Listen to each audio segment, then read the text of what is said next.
L'humérus est l'unique os qui va composer le bras.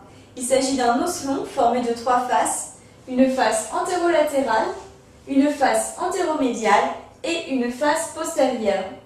On peut donc citer 3 bords, un bord antérieur, un bord latéral et un bord médial. Sur cette vue antérieure, nous pouvons placer tout d'abord les reliefs osseux. Il s'agit du tubercule majeur situé au niveau du bord latéral dans l'extrémité supérieure et du tubercule mineur qui se place un peu en dedans du tubercule majeur. Entre ces 2 tubercules, nous avons une gouttière creusée au niveau de la face antérieure de l'os. Il s'agit de la gouttière bicipitale. Cette gouttière va livrer le passage au tendon du muscle biceps brachial. Le long de la surface cartilagineuse formant la tête humérale s'insère la capsule. Cette capsule s'insère en fait sur le col anatomique qui est à différencier du col chirurgical situé à ce niveau. Le col chirurgical fait la jonction entre la diaphyse et l'extrémité supérieure de l'humérus. Au niveau de la portion inférieure, les épicondyles latérales et médiales forment des reliefs osseux palpables au niveau du coude. Au-dessus de la surface cartilagineuse s'articulant avec l'avant-bras, une fosse triangulaire creusée dans l'os, il s'agit de la fosse coronarienne. La capsule va s'insérer le long des surfaces cartilagineuses et s'élever au-dessus de la fosse coronarienne pour redescendre et se remettre à suivre les bords de la surface cartilagineuse. La diaphyse porte de nombreuses insertions musculaires. Au niveau supérieur, le tubercule majeur au niveau de son pôle supérieur va porter l'insertion tendineuse du muscle supraépineux. La gouttière porte 3 insertions différentes.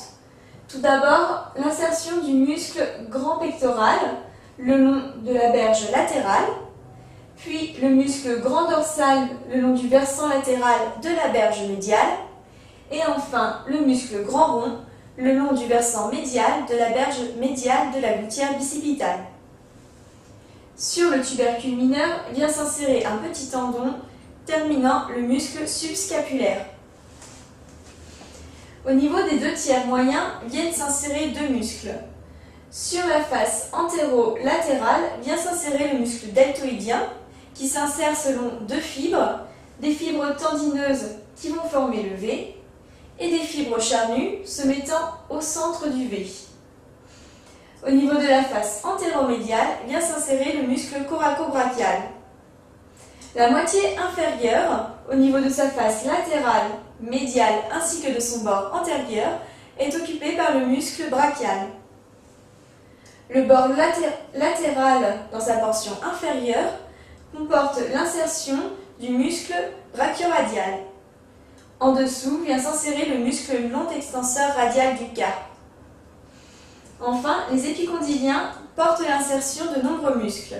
Ainsi, l'épicondyle latéral porte les épicondyliens latéraux qui sont au nombre de 4. Il s'agit du muscle enconé, du muscle extenseur ulnaire du carpe, du muscle extenseur commun des doigts et du muscle extenseur propre du 5. Les épicondyliens médiaux sont aussi au nombre de 4. Il s'agit du muscle rond pronateur, du muscle fléchisseur radial du carpe, du muscle long palmaire et du muscle fléchisseur ulnaire du carpe.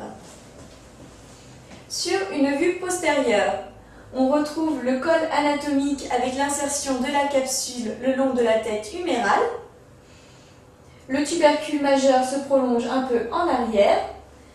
La portion moyenne de la diaphyse est barrée par la gouttière radiale. Cette gouttière se dirige en bas et en dehors. À l'intérieur vont cheminer artères et nerfs radiales. La portion inférieure comporte les épicondyles. En arrière de l'épicondyle médial va passer le nerf ulnaire. Au niveau des surfaces cartilagineuses, seule la trochlée est visible, le capitulum n'étant visible que sur une vue antérieure. Au-dessus de la trochlée, une petite fosse creusée au niveau de l'os, il s'agit de la fosse olécrânienne. De même qu'en avant, la capsule va s'insérer le long des surfaces cartilagineuses, s'élever au-dessus de la fosse pour revenir le long de la surface cartilagineuse. Les insertions musculaires sont moins nombreuses que sur une vue antérieure.